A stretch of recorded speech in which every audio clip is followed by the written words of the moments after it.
Hello, welcome to Around the Diocese, your local news source for what's happening around the Diocese of Syracuse and beyond. I'm Father Seid here with your May 3rd edition. We begin with an update of the restoration of the Cathedral of the Immaculate Conception, the mother church of our diocese. Last week, workers brought in over 125 tons of cement in order to lay down a new floor. Restoration work will continue until September, so be sure to keep checking in for more updates. In other news at the Cathedral, a brand new Parish Center is finished and is operational. Catholic Television now takes us behind the scenes. Welcome. I'm Father Neil, Rector of the Cathedral, and I'd like to welcome you to the new Parish Center that we have restored from the Rectory. And we started a year ago. It's completed, and I'd like to give you a tour.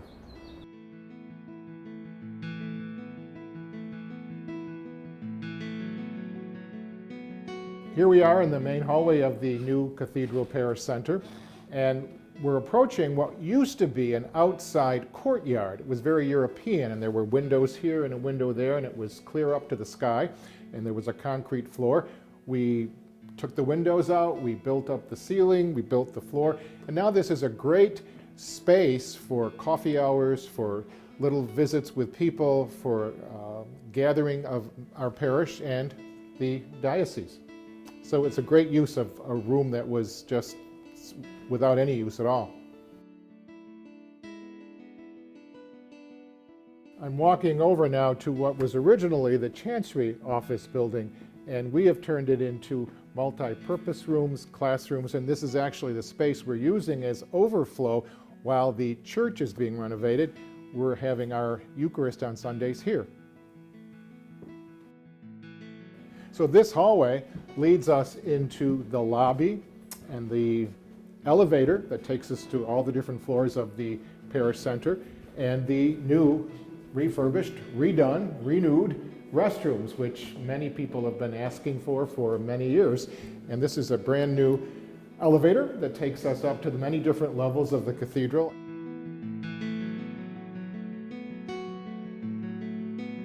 And here's our lobby that takes us to the gathering space and to the cathedral proper, with a handicapped accessible ramp to get people up into the gathering space.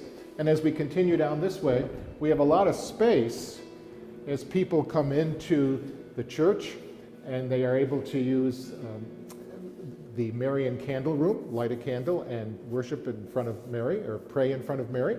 And this leads us right up to our new gathering space, which we are using right now for worship on the daily 12:10 Mass and the weekend liturgies. So here we are at the end of the tour, back in the cathedral dining room, which is used for the priests for dinners and lunches, but also for staff and also for different meetings that we have too. It's been refurbished and redone. This magnificent table that I showed you in the other tour was redone, and it's in a beautiful shape.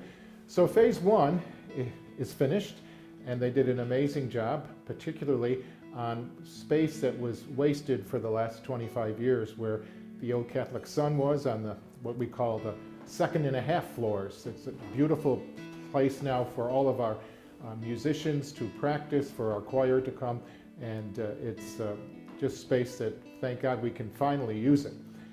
And now that phase one is completed, we are very excited about phase two, which is the restoration of the cathedral church itself.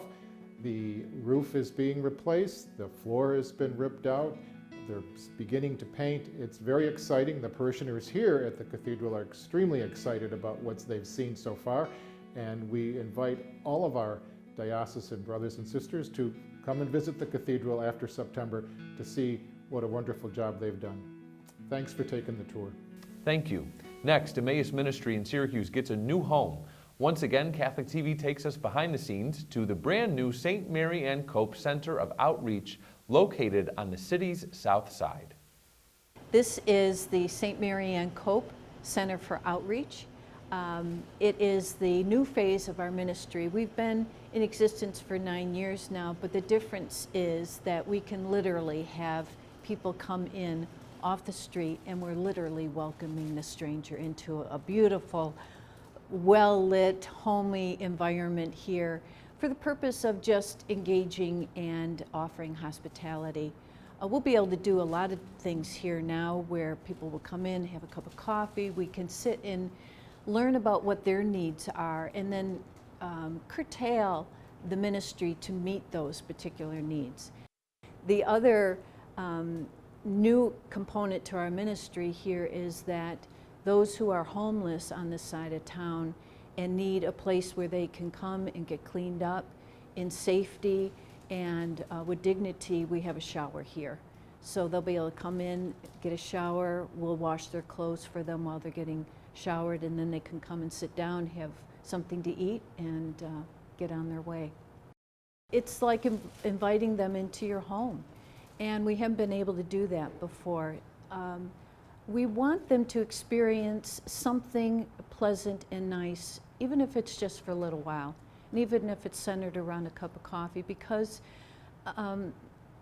they're struggling with so many different aspects in their lives that are beyond what you and I probably are having to contend with. So it's just a brightness in their day.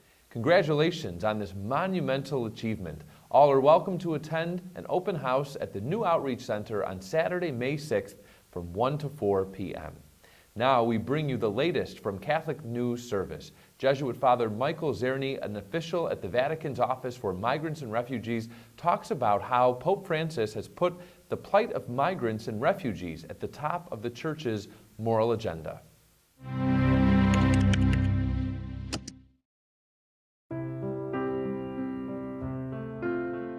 Pope Francis is a pope for our time, and what we need at this time is great moral leadership which actually points to and shows us how to carry out what the Lord asks of us, what our conscience impels us to do. He has complained over and over again about an economy that kills, politics that doesn't decide, social systems that exclude and discard people. These are the things that Pope Francis names and puts on our, let's say, moral agenda.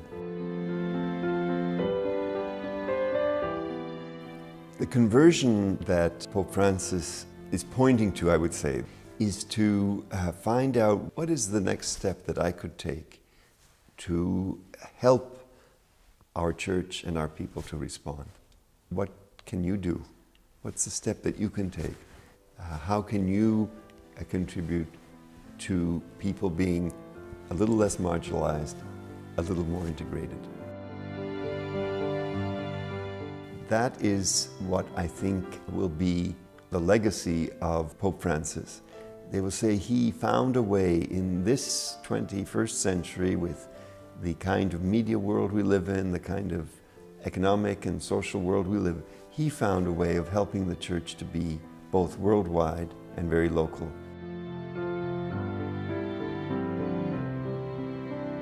Here in Syracuse, people of all faith communities are invited to join a prayerful procession in solidarity with refugees on May 7th.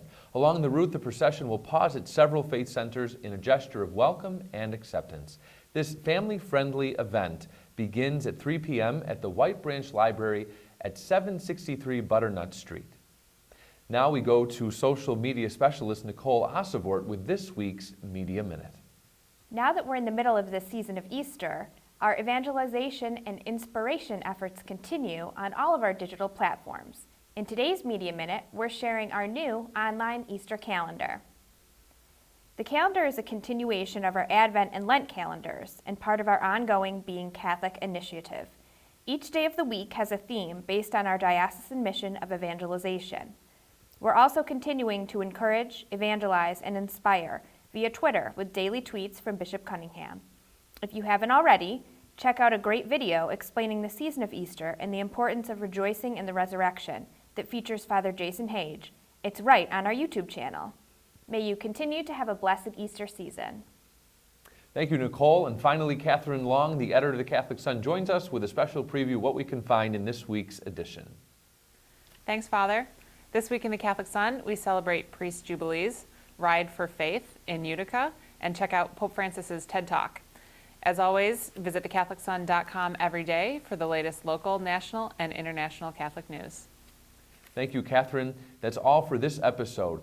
This coming Mother's Day, there will be a special second collection for the Basilica of the National Shrine of the Immaculate Conception in Washington, D.C. The Basilica is completing its Trinity Dome for pilgrims and people of all faiths who make their way to the National Shrine on a daily basis for prayer and to draw closer to God.